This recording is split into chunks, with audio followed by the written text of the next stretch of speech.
बिस्मिल्लाहिर्रहमानिर्रहीम। अस्सलाम वालेकुम। क्या हाल है जनाब, कैसे मिजाज हैं आपके?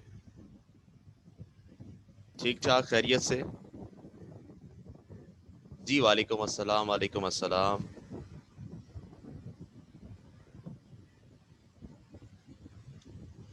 हाँ जी, तो मेरे ख्याल से ये कोई चौथा लगातार दिन है कि जो हम फिजिक्स की क्लास ले रहे हैं, क्योंकि माशाल्लाह एक हमारी कल एक्स्ट्रा क्लास भी हुई है पिछले लॉस को कंपनसेट करने के लिए, उसको पूरा करने के लिए। वालेकुम अस्सलाम बेटा। तो हम लोग क्या कर रहे थे कल, ज़रा आप लोग रिमाइंड करवाएंगे?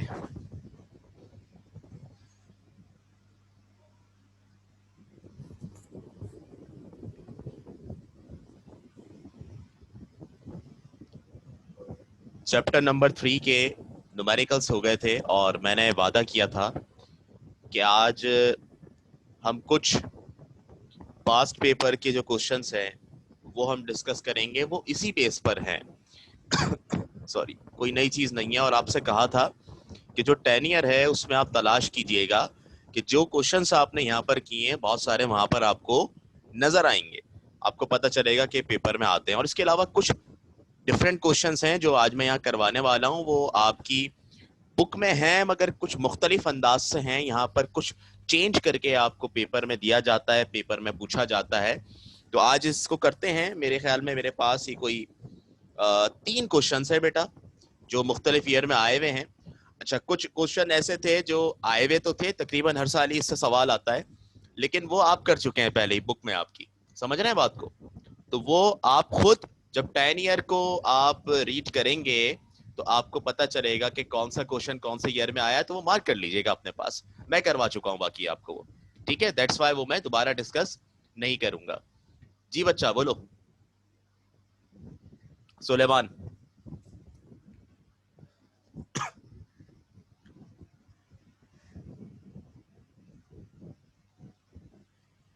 तो आज पास पेपर के न्यूमेरिकल्स करते हैं।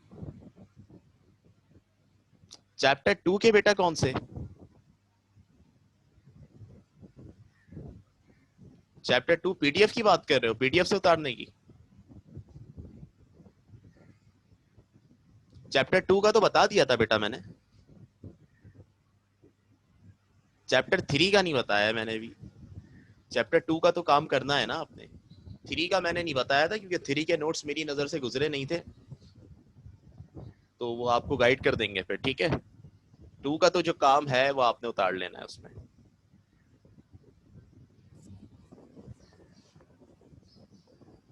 चैप्टर 2 का बताया नहीं मैंने। अरे भाई कैसी बातें करती हैं आज। अच्छा ऐसा हुआ है, अभी बता देते हैं। नोट्स खुले में आपके सामने क्या? खोले नोट्स, खोले अपने सामने जरा।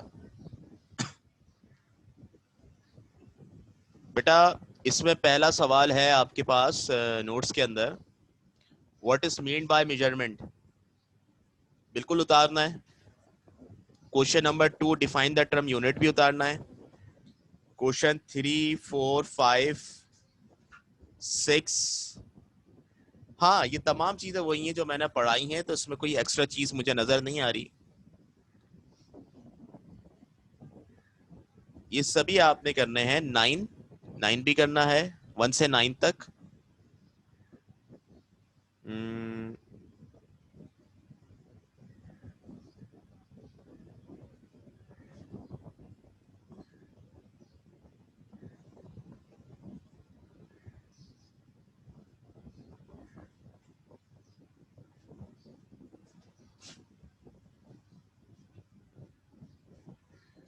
बेटा एक ग्राफ वाला क्वेश्चन छोड़ दोगे, क्वेश्चन नंबर 15?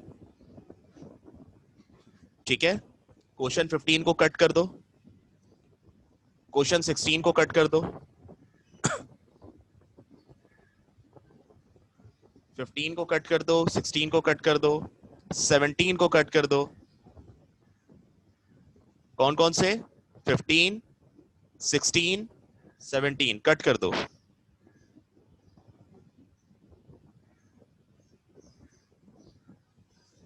कर दिए?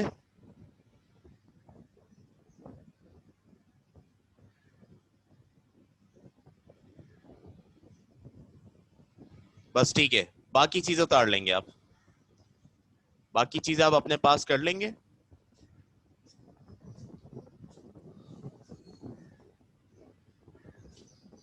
सही है, क्लियर हो गई ये वाली बात।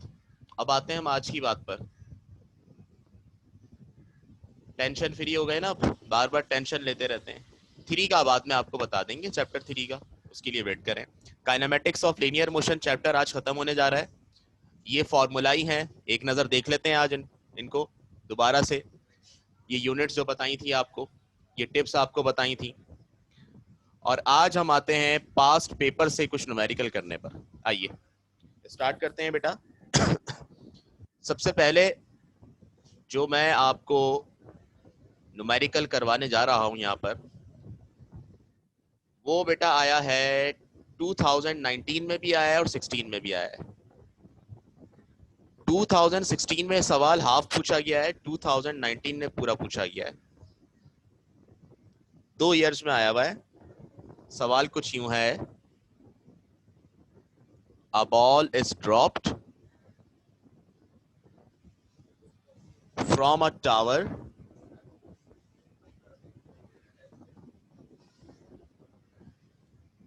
it reaches the ground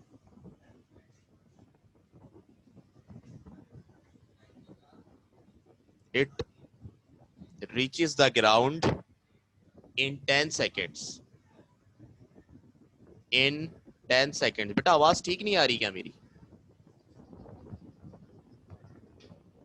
अटक रही है? सबके पास ऐसा ही हो रहा है या किसी के पास हो रहा है? सही है बेटा, सही है। चेक करें आप अपना स्पीकर वगैरह।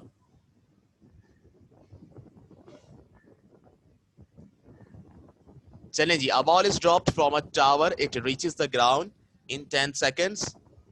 फरमा रहे हैं calculate the height of the tower, the height of the tower, साथ साथ कॉपी कर लो इसको, and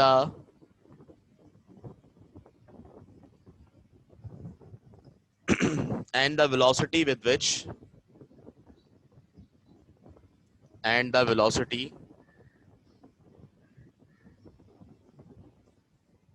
with which it hits the ground, it hits the ground। ठीक है बेटा, वो आपसे कह रहे हैं एक बॉल है जिसको टावर से ड्रॉप किया गया है और उसे ग्राउंड तक आने में 10 सेकंड्स लगे हैं। डेटा बनाते हैं इसका। बेटा अगर टावर से ड्रॉप किया गया है तो ये कौन सा मोशन हुआ, डाउनवर्ड या अपवर्ड?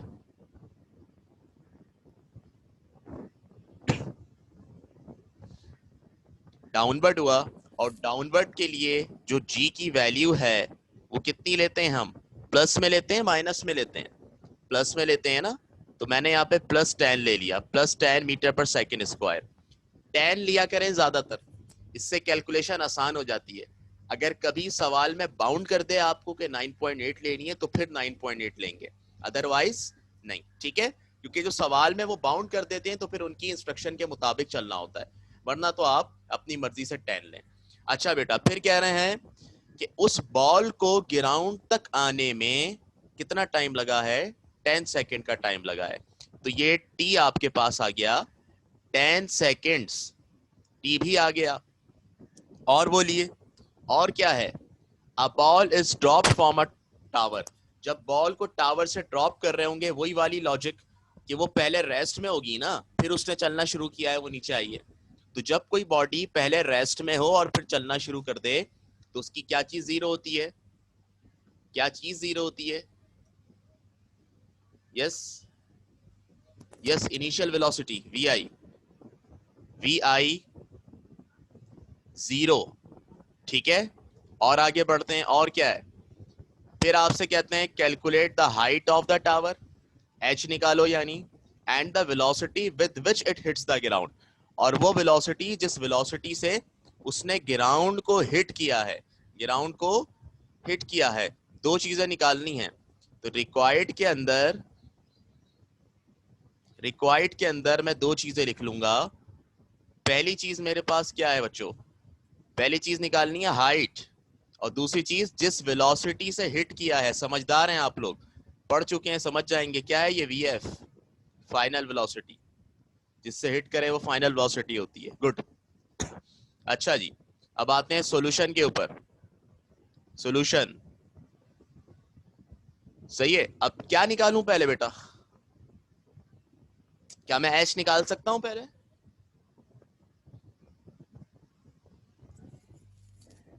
निकाल सकता हूं ना? कौन से इक्वेशन से? या हेडिंग डालेंगे डिटर्मिनेशन ऑफ एच, एच निकालना है, कौन सी इक्वेशन से निकालेंगे? फर्स्ट सेकंड थर्ड, कौन सी? सेकंड से निकालेंगे, by using second equation of motion. ठीक है, second equation of motion. Second equation of motion क्या है? H equal to v i t plus half g t square. सही है, एच निकालना है बेटा, वी आई की जगह क्या पुट करेंगे? 0, टी की जगह 10 प्लस 1/2, जी की जगह 10, टी की जगह फिर 10 और ये स्क्वायर। एच इक्वल टू 0 कहता है, जो मुझसे टकराता है मुझ जैसा हो जाता है, 0 10 जा 0 प्लस 1/2 10, और बेटा ये 10 का स्क्वायर क्या हो जाएगा? 100, 10 का स्क्वायर 100। ठीक है, जीरो की कोई वैल्यू नहीं होती, जीरो को यहाँ पर इग्नोर कर देंगे। एच इक्वल टू, तो जनाब हमारे पास क्या बचेगा? 1/2, 10 और 100 मल्टीप्लाई हो रहे हैं, 1/2 10 और 100। बच्चों क्या आंसर आएगा, बताओ जल्दी से।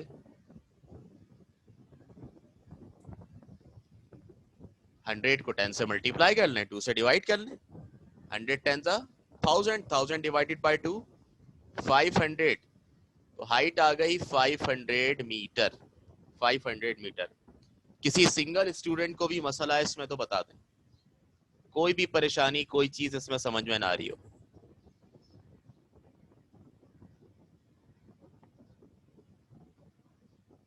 सही है। अच्छा जी, चलें दूसरी चीज निकालते हैं। आइए, क्या निकालना है बेटा? वीएफ निकालना है। क्या लिखेंगे यहाँ पर? डिटर्मिनेशन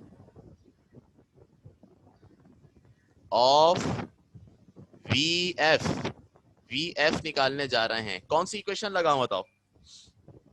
बाय यूजिंग कौन सी equation? By using first second third, कौन सी?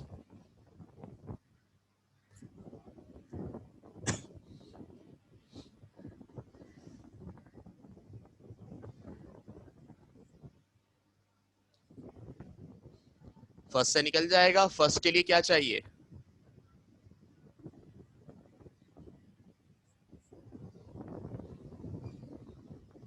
फर्स्ट के लिए क्या चाहिए बेटा? वी आई, जी और टी, तीनों है ना हमारे पास। लिख देंगे यहाँ पे bye using first equation of motion.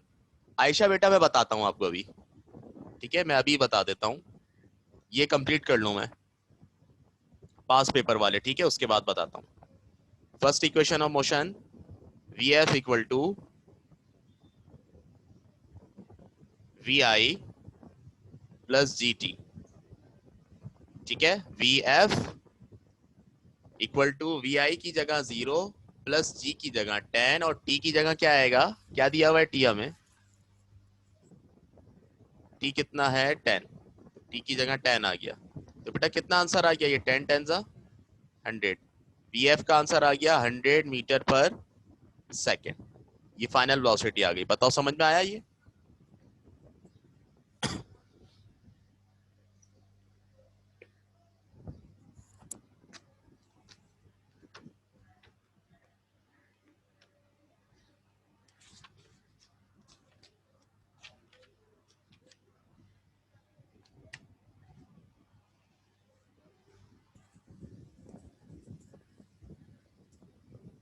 Wait कीजिएगा बेटा।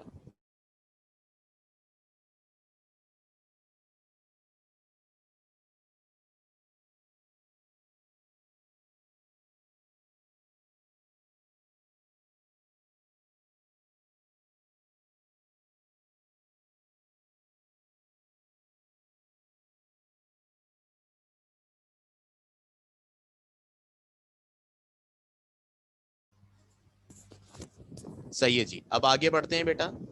अच्छा, 3.8 न्यूमेरिकल जो दिया था उसकी फरमाइश की गई है। तो ये मेरे पास अभी दो छोटे छोटे क्वेश्चंस और हैं, एक 2018 का और एक 2012 का। तो वो मैं करवा दूं, फिर मैं उसके बाद करवाता हूँ वो। ठीक है, इसी तरह किसी को और भी कोई प्रॉब्लम हो तो इसको अच्छे से हम इसको क्लोज करेंगे। ठीक है, ऐसा नहीं है कि ऊपर ऊपर से पढ़ लें, कहीं पे भी कोई मसला होगा तो उसको सॉल्व करने की कोशिश करेंगे। बेटा एक और सवाल जो आपकी खिदमत में पेश कर रहा हूँ, 2018 के पेपर में आया है। फरमाते हैं a ball is dropped, bar bar ball he drop करवा रहे हैं। A ball is dropped from a height of from a height of 122.5 meter, 122.5 meter. How much time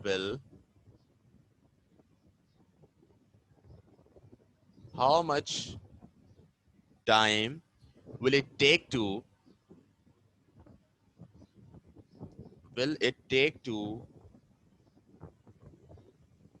reach the ground? ठीक है, चले डेटा बनाते हैं। अब बॉल को बेटा ड्रॉप किया जा रहा है तो वही बात कहूंगा कि जो जी की वैल्यू है वो प्लस में आएगी। जी आएगा प्लस का 10 मीटर पर सेकेंड स्क्वायर।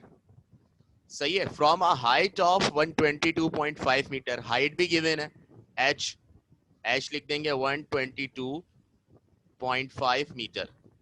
बेटा फिर how much time will it take to reach the ground, इसको ग्राउंड तक आने में कितना टाइम लगेगा, टाइम मालूम करना है। अच्छा यहां पर वी आई पर कमेंट करो, वी आई क्या होगी, वी आई भी जीरो होगी, जीरो होगी ना, वही पहले रेस्ट में होगी फिर चलना शुरू किया है। ठीक है, अब ये डेटा आपके पास मौजूद है और बेटा इस डेटा की मदद से हमें क्या बताना है, इनको टाइम बताना है, रिक्वायर्ड टाइम निकालना है। तो भाई कौन सी इक्वेशन लगेगी यहाँ पर, कौन सी इक्वेशन लगेगी टाइम निकालने के लिए, फर्स्ट इक्वेशन लगेगी। फर्स्ट इक्वेशन में लेकिन एच तो नहीं आता, तो एच की जरूरत नहीं होगी फिर।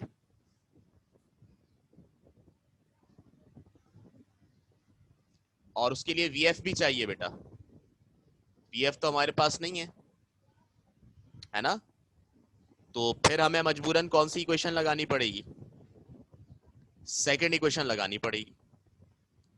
सॉल्यूशन पे आते हैं, समझ आई बात नूरुलन। वी एफ अननोन है हमें बेटा, बाय यूजिंग कौन सी इक्वेशन जनाब, सेकंड इक्वेशन ऑफ मोशन।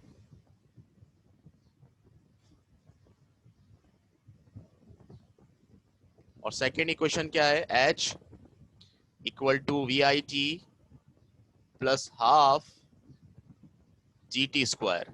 ठीक है, एच पता है बेटा, अच्छा बता देता हूं बेटा, जी एच और वी आई गिवन है आपको, वी एफ गिवन नहीं है। अब हमें टी निकालना है ना, टाइम निकालना है।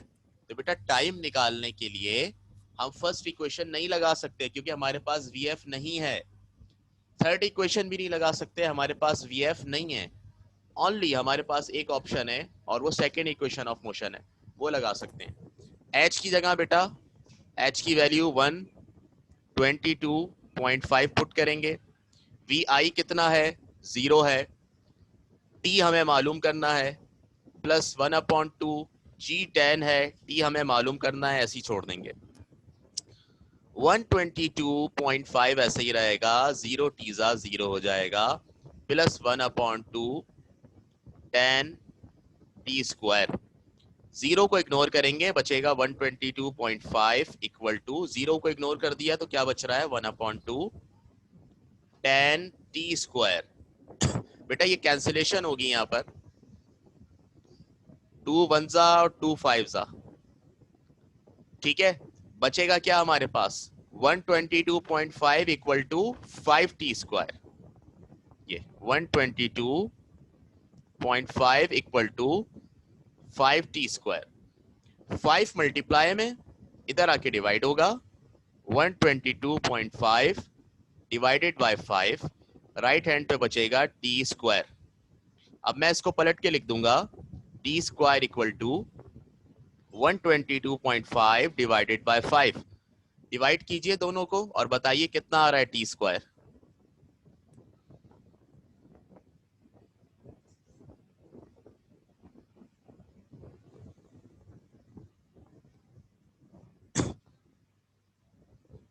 ट्वेंटी 4.5।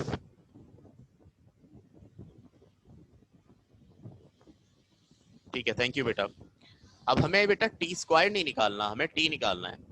टी निकालने के लिए स्क्वायर हटा के दूसरी तरफ रूट लगाएंगे। स्क्वायर हटा के दूसरी तरफ रूट लगाएंगे, ये हो जाएगा √24.5। तो टी कितना हो जाएगा? टी इक्वल टू 24.5 का रूट निकालिए, कितना आएगा?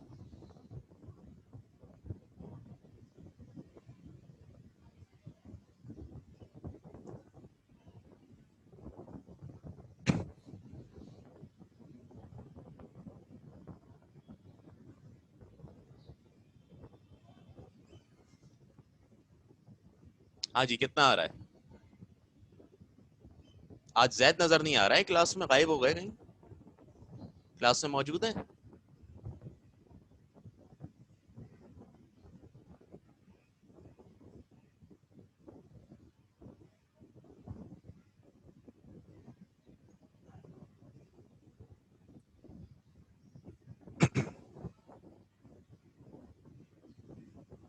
अच्छा अच्छा। हाँ बेटा, आंसर बताइए। 24.5 का रूट क्या आ रहा है?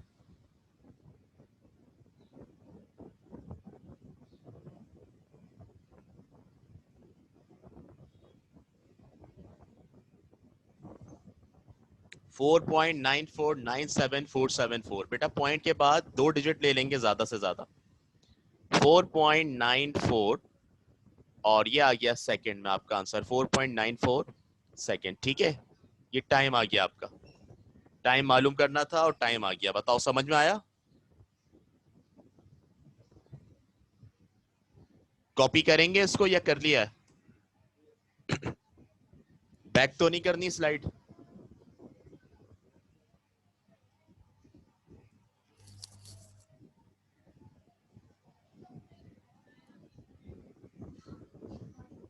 ठीक है, स्क्रीनशॉट ले लिया है तो ठीक है, कॉपी कर लीजिएगा फिर, ये ज्यादा बेस्ट होता है। चलें, आप कॉपी कर लें। चलें, ये ले बैक कर दी हमने, मगर जल्दी लिखिएगा फिर। सही है? बस ये सही है, एक और बैक करूं?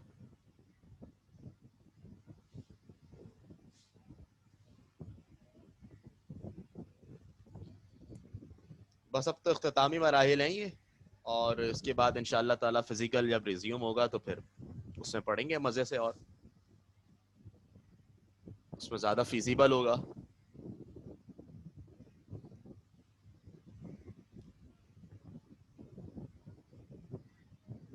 चले, हो गया।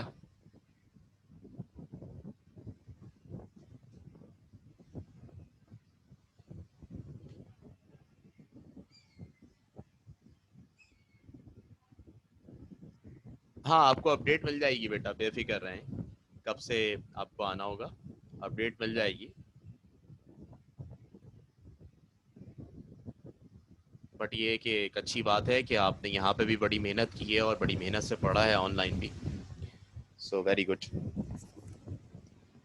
इंटरेस्ट इंसान से सब कुछ करवाता है। अगर आपको किसी चीज़ में दिलचस्पी है और आप उस चीज़ के साथ इंसाफ करना जानते हैं, आप उस चीज़ के लिए इंटरेस्टेड हैं और आपका दिल जो है उसकी तरफ माइल है, तो आप ज़रूर वो काम करते हैं। और वाकई आपने मिलकर हमारे साथ कर दिखाया।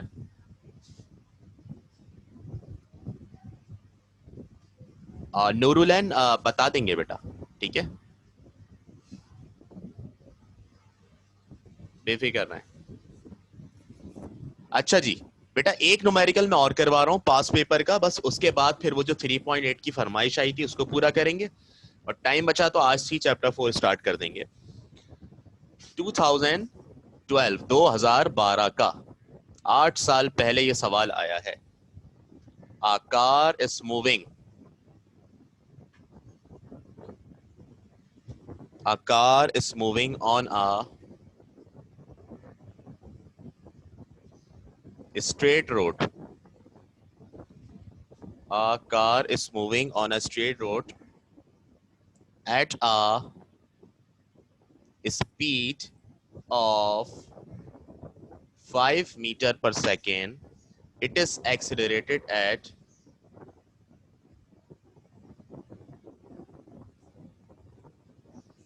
it is accelerated at 3 meter per second square. Calculate its velocity. Calculate its velocity after 4 seconds. सही है। एक कार है जो एक स्ट्रेट रोड पर मूव कर रही है at a speed of 5 metre per second.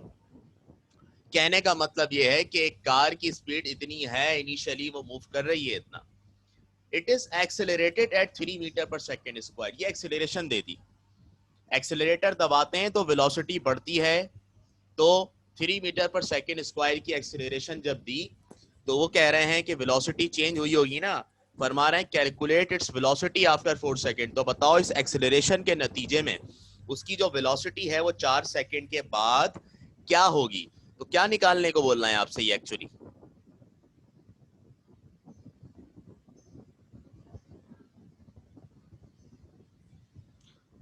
कौन सी वेलोसिटी? वीएफ निकालने को बोलना है। और जो जो दिया हुआ है जरा वो लिख लेते हैं हम डेटा के अंदर। बेटा a car is moving on a straight road. अच्छा मजे की बात यह है कि इसमें कहीं स्मॉल जी की वैल्यू मत लिखने लग जाइएगा, ठीक है? क्योंकि अभी इतने सारे न्यूमेरिकल मोशन अंडर ग्रेविटी के किए हैं, ये ग्रेविटी का नहीं है। ये तो स्ट्रेट रोड पर चलने की बात हो रही है। सही है ना, पहचान गए ना? यहाँ पर फॉलिंग की या कैचिंग की या थ्रोइंग की बात नहीं हो रही है, ड्रॉप होने की। तो एक कार मूव कर रही है इतनी स्पीड से, तो ये वी आई है आपकी इनिशियल स्पीड या initial velocity 5 metre per second. और एक्सेलरेशन कितनी दी हुई है? 3 मीटर पर सेकेंड स्क्वायर। और टाइम कितना दिया हुआ है? 4 सेकेंड। Time 4 second. ठीक है बेटा। और निकालना क्या है रिक्वायर्ड? वी एफ निकालना है, वी एफ फाइनल वेलोसिटी। तो यहां लिख दिया वी एफ। चलें जी, सॉल्यूशन कौन सा लगाएंगे फॉर्मूला? कौन सा फॉर्मूला लगेगा? Bye using first equation of motion से हो जाएगा आराम से। टाइम भी है, वी आई भी है, ए भी है। तो यहां लिखेंगे by using first equation of motion. पहली इक्वेशन ऑफ मोशन लगा रहे हैं जो कि बराबर होती है किसके? V f equal to v i plus a t के। वी एफ ऐसे ही रहेगा, वी आई 5 है प्लस ए कितना है? 3 है। और टी कितना है? 4 है। So v f equal to बेटा 5 प्लस 3 4 12 से। सो ये हुआ 5 प्लस 12, that means v f equal to 17 metre per second. ये आपके पास आंसर आ गया। ठीक है बेटा, कोई नई चीज तो नहीं है इसमें। कॉपी कर लो उसको, फिर मैं 3.8 करवाता हूँ।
ओके बेटा, हटा दूं ये?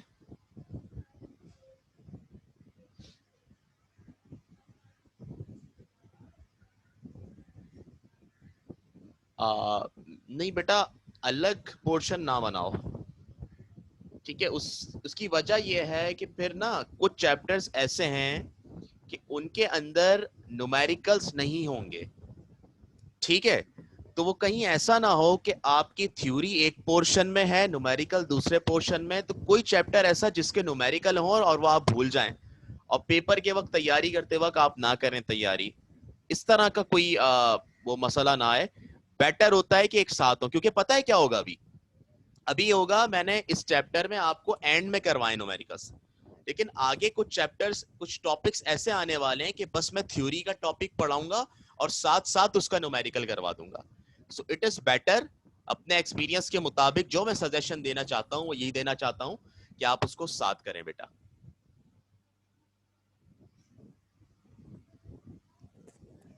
अच्छा, 3.8 एक है हमारे पास, शुरू के दो बचे हुए थे। हाँ, शुरू के दो भी बचे हुए हैं। 3.8 हो गया था सबसे, 3.8 करवाने को कहा है, मैं करवा रहा हूँ बेटा वो, ताकि अगर किसी को प्रॉब्लम है तो वो देख ले।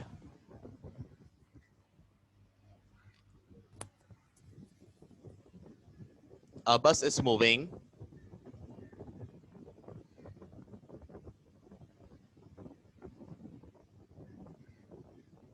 with a velocity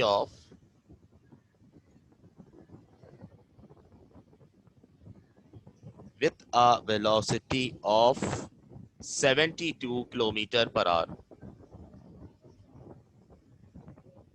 On the application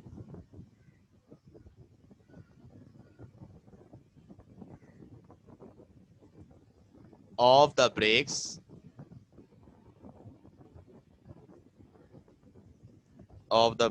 it stops after covering a distance of 500 meter. Calculate the deceleration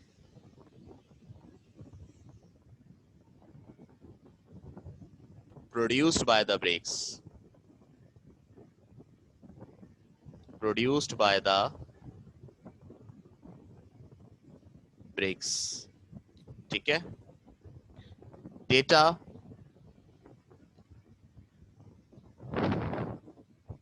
बेटा फरमा रहे हैं कि एक बस है, वो इतनी वेलोसिटी से मूव कर रही है। On the application of brakes it stops. अब ब्रेक लगाने पे बॉडी रुक गई, पहले चल रही थी तो उसकी वी एफ जीरो होगी, और ये जो दी हुई है ये वी आई होगी 72 किलोमीटर पर आवर। इसको चेंज कर लेंगे मीटर पर सेकेंड में। कैसे चेंज करते हैं? 1000 से मल्टीप्लाई करते हैं, 3600 से डिवाइड करते हैं, तो वी आई कितना आ जाएगा? 20 मीटर पर सेकेंड। बेटा ब्रेक लगाने पे बस रुक गई, दैट मीन्स वी एफ इसकी क्या हो जाएगी?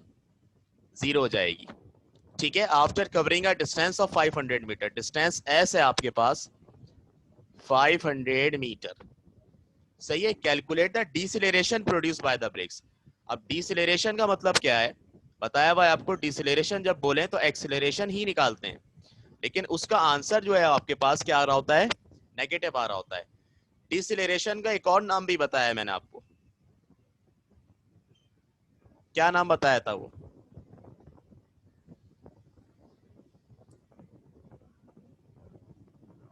हाँ जी, solution.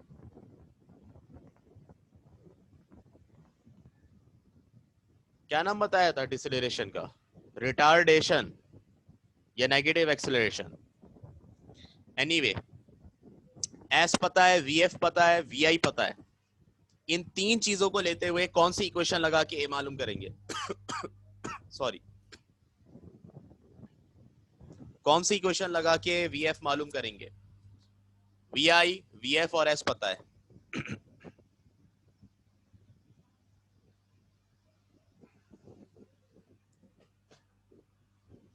Third equation of motion, by using third equation of motion. Third equation of motion है 2s equal to v f square minus v i square. A निकालना है हमें, v f square minus v i square 2s multiply में है, इधर आके divide हो जाएगा. A equal to v f क्या है, वी एफ 0 है, ये हो गया 0 का स्क्वायर, माइनस वी आई क्या है 20 है, 20 का स्क्वायर अपॉन 2s. s क्या है 500, s की जगह आ गया 500 मीटर. चलें जी, a इक्वल टू 0 का स्क्वायर 0 माइनस 20 का स्क्वायर 400 पॉइंट 2 को 500 से मल्टीप्लाई करें, आंसर आएगा 1000. a इक्वल टू 0 को इग्नोर कर देंगे, बचेगा माइनस 400 अपॉन 1000. ये माइनस साइन ऐसी रहेगा, 400 को 1000 से डिवाइड करें क्या आएगा.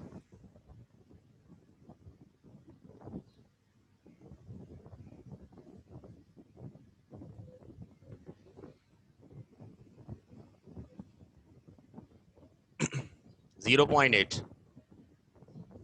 Point eight metre per second square. ठीक है, minus 0.8 metre per second square. ये आ गई आपके पास डिसिलरेशन. ठीक है, कर लिया, बाकी सबने कर लिया था ये.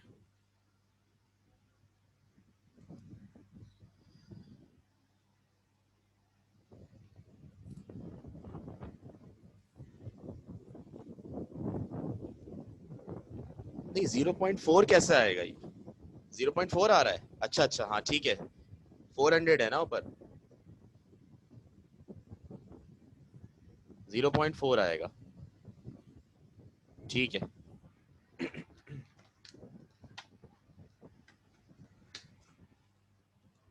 सही है बेटा, समझ गए बात को.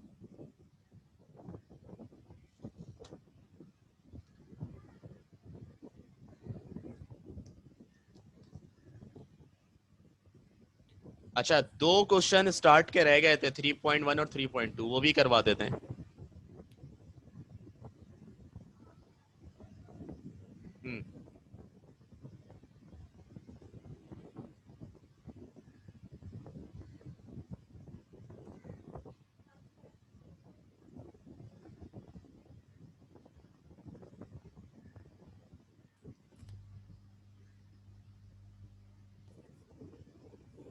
हाँ मैं बोल नहीं रहा बेटा, इसलिए नहीं आ रही voice.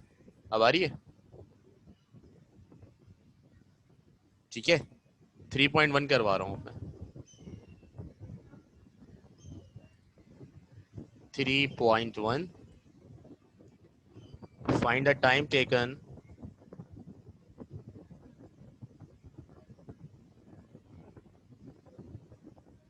by sunlight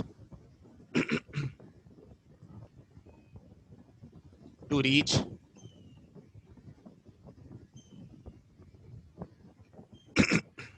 the ground if the distance between if the distance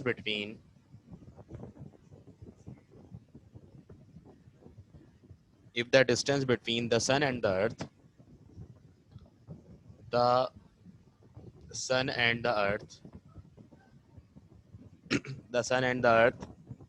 is 1.5 multiplied 10 की power 8 kilometer. Velocity of light is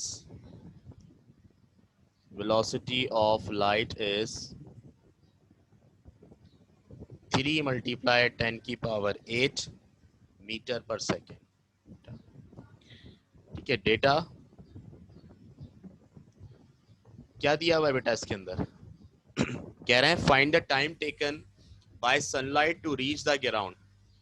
बेटा सूरज से जो रोशनी आती है हमारे पास, जाहिर सी बात है वो कुछ टाइम लेती है ना, कुछ टाइम लेती है वहां से यहाँ तक पहुंचने में, एक खास डिस्टेंस है. तो find the time taken by sunlight to reach the ground, आपने वो टाइम निकालना है जो सनलाइट जमीन तक आने में ले रही है। If the distance between the sun and the earth is 1.5 multiplied 10 की पावर 8 किलोमीटर। कह रहे हैं सन और अर्थ के दरमियान जो डिस्टेंस है वो 1.5 10 की पावर 8 किलोमीटर है, और स्पीड ऑफ लाइट या वेलोसिटी ऑफ लाइट जो है वो 3 मल्टीप्लाइड 10 की पावर 8 मीटर पर सेकेंड है। सही है। ये पता है आपको ये मल्टीप्लाइड 10 की पावर 8 का मतलब क्या है? ये जब यूज करते हैं, ये साइंटिफिक नोटेशन कहलाती है, जब यूज करते हैं जब वैल्यू बहुत बड़ी हो या बहुत छोटी हो। वैल्यू बहुत बड़ी हो या बहुत छोटी हो, ठीक है। अब मिसाल के तौर पर ये अगर 1.5 10 की पावर 8 लिखा हुआ है ना, तो इसका मतलब है जो पॉइंट है ये उठकर 8 मर्तबा आगे जाएगा, तो 0000 लगेंगे आगे, तो कितनी बड़ी वैल्यू हो जाएगी। इसी तरह अभी ये जो 3 है, 3 के आगे पॉइंट नहीं है, ठीक है, 3 के आगे पॉइंट नहीं है, लेकिन दरअसल पॉइंट है। अगर सिंगल वैल्यू होती है 5 है 10 है तो उसके आगे पॉइंट होता है। 8 का मतलब है पावर 8 का मतलब 8 मर्तबा पॉइंट को आगे लाएंगे तो 8 जीरो लगेंगे, तो वैल्यू कितनी बड़ी हो जाएगी, ठीक है। अब यहाँ पे हम करेंगे ये बेटा, सबसे पहले तो आप ये बताएं कि फॉर्मूला कौन सा लगेगा। आपको वेलोसिटी दी हुई है और डिस्टेंस दिया हुआ है, वेलोसिटी दी हुई है, डिस्टेंस दिया हुआ है, आपको टाइम निकालना है। इनिशियल वेलोसिटी का जिक्र नहीं है, फाइनल वेलोसिटी का जिक्र नहीं है, बस वेलोसिटी का जिक्र है।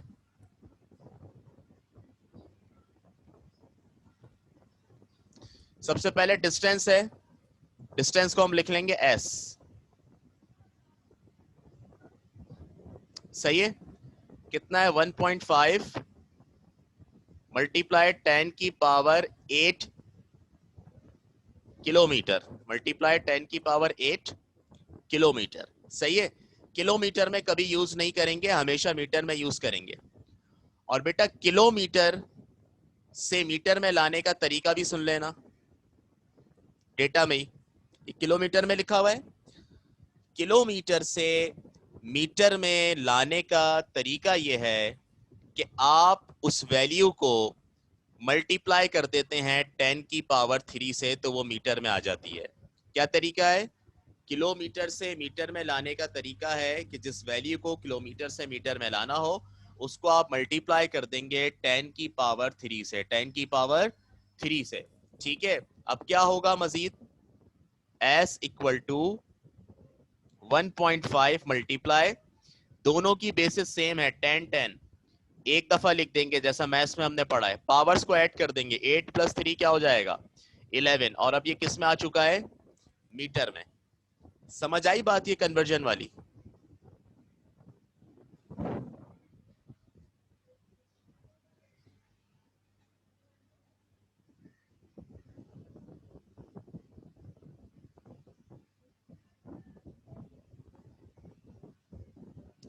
सही है बेटा, किलोमीटर से मीटर में कर लिया। दूसरी चीज है वेलोसिटी, ठीक है, वेलोसिटी ऑफ लाइट।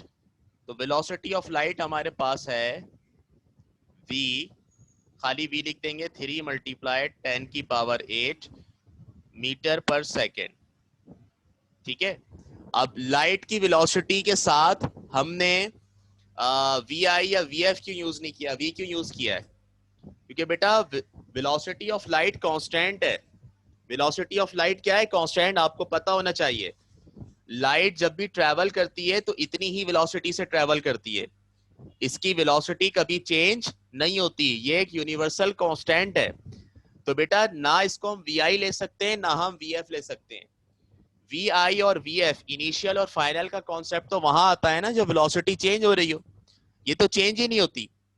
ये जब सूरज से निकलेगी जब भी इसकी रफ्तार इतनी होगी, जब ये जमीन पर पहुंचेगी जब भी इसकी रफ्तार इतनी होगी, बीच में भी इतनी होगी, तो ये कांस्टेंट है। दैट्स वाई इसको खाली क्या लेंगे, वी लेंगे, वी। अब मुझे बताओ एस और वी मौजूद है आपके पास, और आपको क्या निकालना है, टी निकालना है, टाइम रिक्वायर्ड टी। तो क्या लगाएंगे इस पे, कौन सा फॉर्मूला लगाएंगे? एस और वी पता है, टी निकालना है, सॉल्यूशन कौन सा formula? Yes, bye using formula. बेटा इसमें कोई इक्वेशन ऑफ मोशन लगेगी क्या, या दूसरा एक फॉर्मूला लिखवाया था वो लगेगा?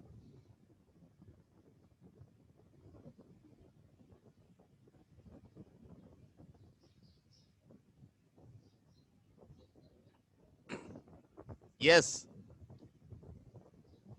क्या फॉर्मूला था? S equal to v t. ठीक है, अब हमें क्या निकालना है? हमें T निकालना है। V मल्टीप्लाई में इधर आ जाएगा, S upon V equal to T हो गया। पलट कर लिखते हैं, T equal to S upon V। T equal to S कितना है? S हमारे पास है 1.5 10 की पावर 11।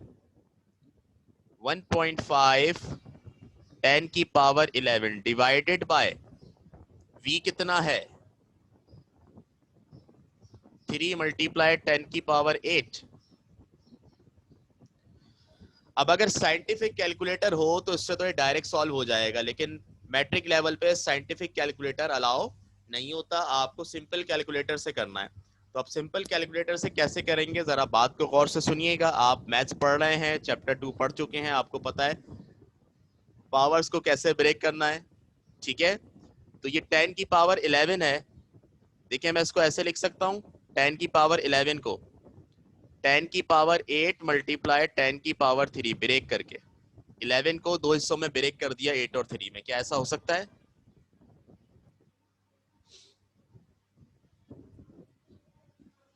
हमने चैप्टर नंबर 2 मैथ्स में भी ब्रेक किया है, तो यहाँ पर हमने उसी चीज को अप्लाई कर दिया। बेसिस सेम है, पावर ऐड होंगी, वापस वही आएगा। अच्छा, अब सवाल पैदा होता है बेटा मैंने ऐसा किया क्यों? समझ तो गए होगे, मैंने कैंसिल करने के लिए किया, ताकि ऊपर वाले 10 की पावर 8 से नीचे वाले 10 की पावर 8 क्या हो जाए, कैंसिल हो जाए। और फिर क्या बचेगा मेरे पास? यस, क्या बचेगा मेरे पास? बचेगा t इक्वल टू 1.5 मल्टीप्लाई 10 की पावर 3 अपॉन, यहाँ पे मल्टीप्लाई 10 की पावर 8 खत्म हो गया तो खाली 3 बचेगा। अब आप लोग ये करेंगे कि इस मल्टीप्लाई 10 की पावर 3 को जरा ऐसी छोड़ें थोड़ी देर के लिए, 1.5 को 3 से डिवाइड कर दें और बताएं क्या आ रहा है।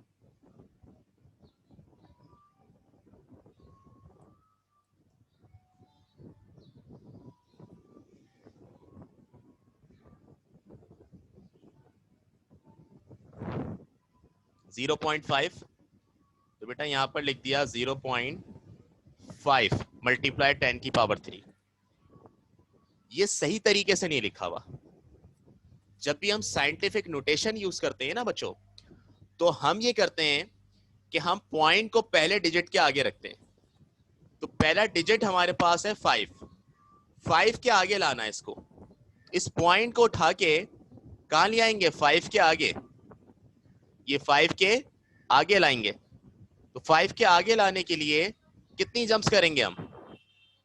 How many jumps? एक जंप करेंगे ना। तो जब एक जंप करेंगे ये 0.5 के आगे आ गया, और जब ये 0.5 के आगे आ गया तो बेटा जितनी जंप करते हैं उतना पावर में इजाफा करते हैं। तो अगर हमने एक जंप की है तो अब 10 की पावर 3 नहीं बल्कि अब 10 की पावर क्या हो जाएगी? 4 हो जाएगी। और ये सेकंड में इसका आंसर आ गया टाइम का। समझ में आ गई बात?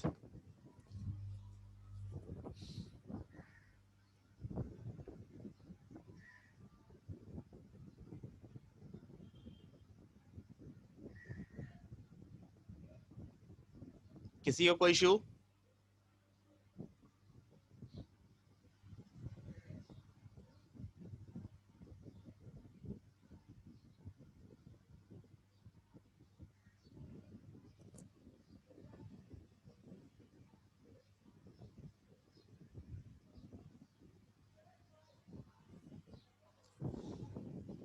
ठीक है बेटा,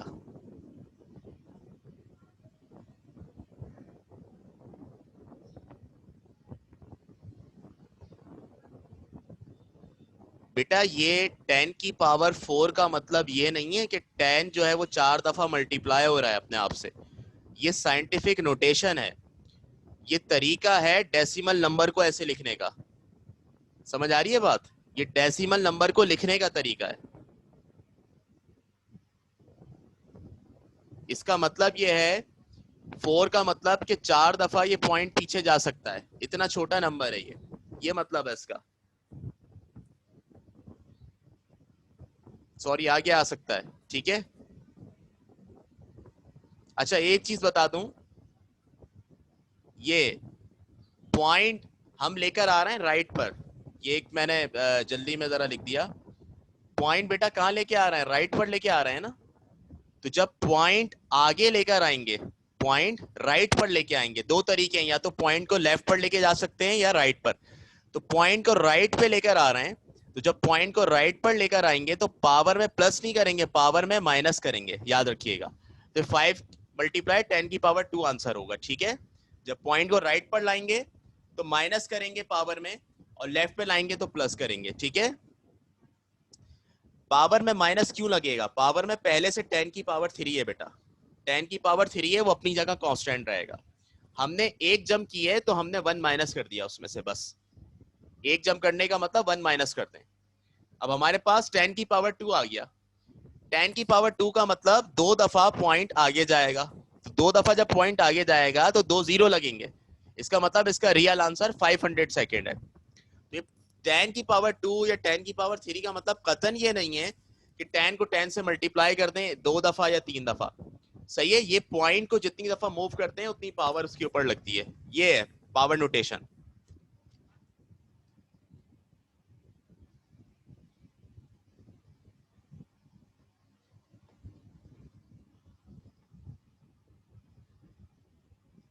ठीक है, चलें, क्लियर हो गई बात। चलें एक और करते हैं इसका 3.2, आखिरी है, फिर ये चैप्टर हमारा यहाँ पर कंप्लीट हो जाएगा। 3.2,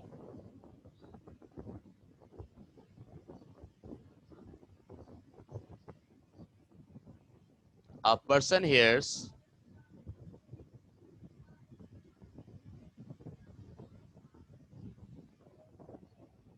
the echo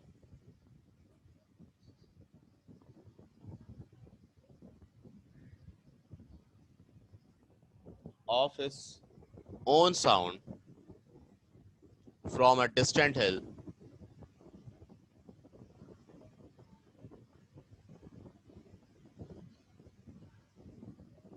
If the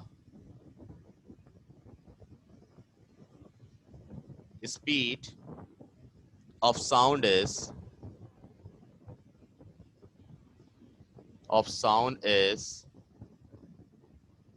330 meter per second, data।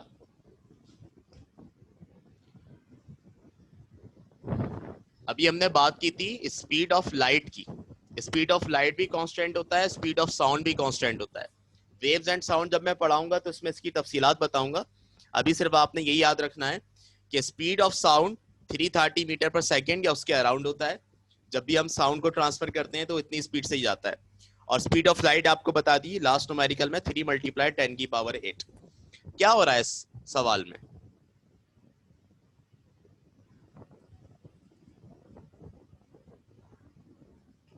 Distant हिल के बाद क्या कह रही हैं? हाँ, ये सवाल पूरा नहीं लिखा, रुक जाइए।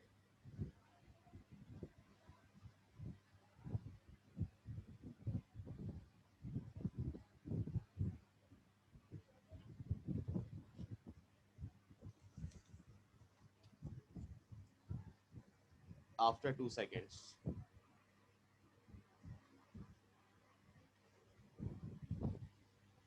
how far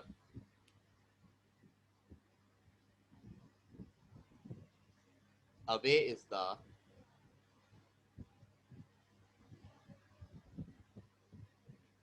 how far away is the person from the hill?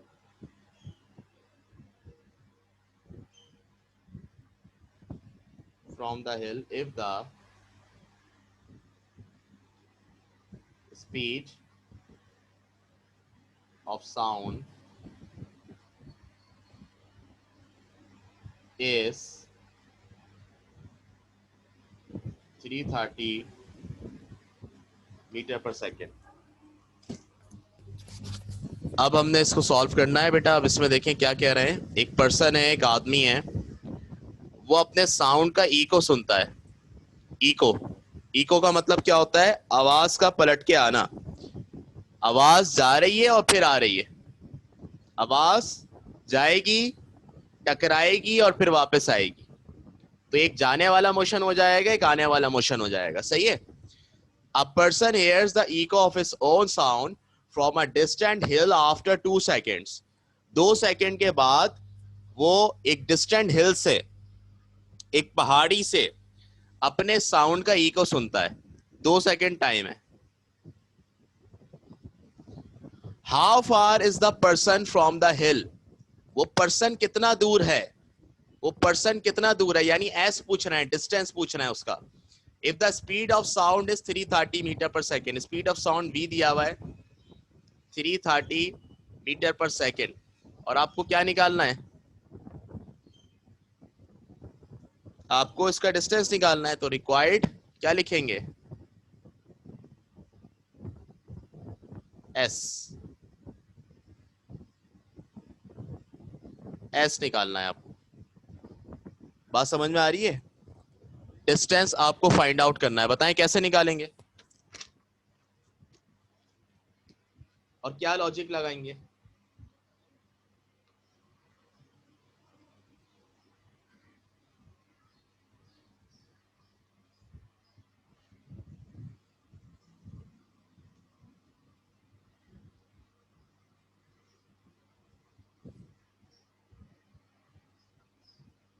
S equal to v t, S equal to v t. ठीक है। अब सुनिएगा जरा, S equal to v t से जब हम आंसर निकालते हैं तो क्या आता है और फिर हमने उसको कैसे चेंज करना है। सॉल्यूशन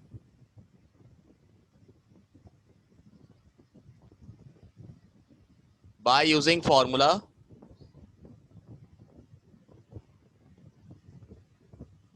फॉर्मूला है s equal to v t. ये फॉर्मूला है। एस निकालना है, वी की जगह क्या पुट करेंगे? 330, 330, और टी की जगह, टी की जगह 2 आएगा। ये आ गया टी की जगह 2। बेटा 330 को 2 से मल्टीप्लाई करेंगे, आंसर आएगा 660 मीटर। बट 660 मीटर आंसर नहीं है। गौर से सुनना मेरी बात। उस आदमी को, उस शख्स को 2 सेकंड के बाद अपना साउंड सुनाई दे रहा है।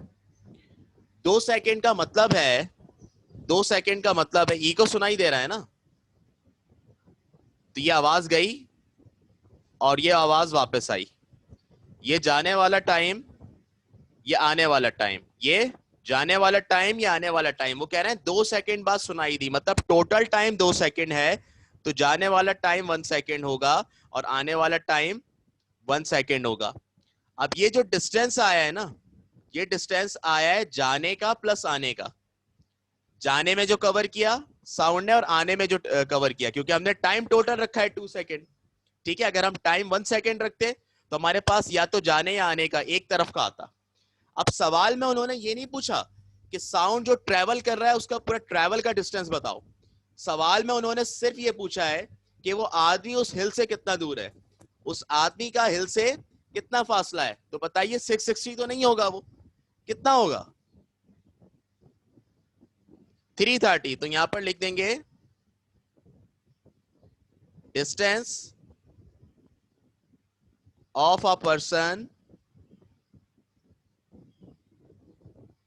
From a hill is 330 metre. ये आपका आंसर हो गया। बात समझ में आई?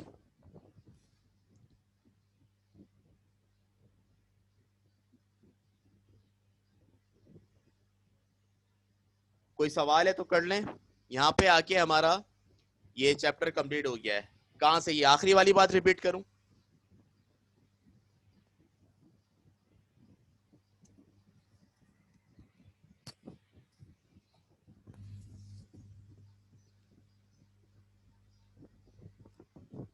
बेटा फॉर्मूला लगाया है सॉल्यूशन के बाद, S equal to v t का, वी हमारे पास 330 था, टी हमारे पास 2 था, मल्टीप्लाई किया 660 मीटर आ गया। हमने टाइम रखा है 2 सेकेंड। 2 सेकेंड वो टाइम है जो जाने का प्लस आने का है। जाने का टाइम 1 सेकेंड और वापस आने का टाइम 1 सेकेंड, तो 1 second plus 1 second 2 second total time रखा है। इसलिए हमारे पास जो डिस्टेंस आया है वो भी क्या है, टोटल डिस्टेंस आया है। लेकिन हमें टोटल डिस्टेंस ऑफ ट्रेवल नहीं निकालना, हमें ये निकालना है कि वो आदमी हिल से कितना दूर है यहां से यहां तक। तो अगर हम 1 सेकेंड भी लिख दें, 1 सेकेंड लिखेंगे तो हमारे पास आंसर आएगा। यहाँ पे हम 1 सेकेंड लिख देते हैं तो 330 मल्टीप्लाई बाय 1, 330 मीटर सिर्फ जाने वाला डिस्टेंस या उन दोनों का डिस्टेंस आ जाता। लेकिन हमने क्योंकि 2 लिख के डिस्टेंस निकाला है, तो हम यहाँ पर मेंशन करेंगे कि भाई जो डिस्टेंस है पर्सन और हिल का, पर्सन का उस हिल से, उस चोटी से, उस पहाड़ से डिस्टेंस है, वो इसका आधा होगा। घूम थोड़ी रहा है वो शख्स, ठीक है। हमने ये पूछा है कि उसका और हिल का फासला कितना है। तो ये जो डिस्टेंस आया है, टोटल डिस्टेंस जाने का प्लस आने का, इसको 2 से डिवाइड कर दें, आपके पास 330 आंसर आ जाएगा। क्लियर है बात सबको?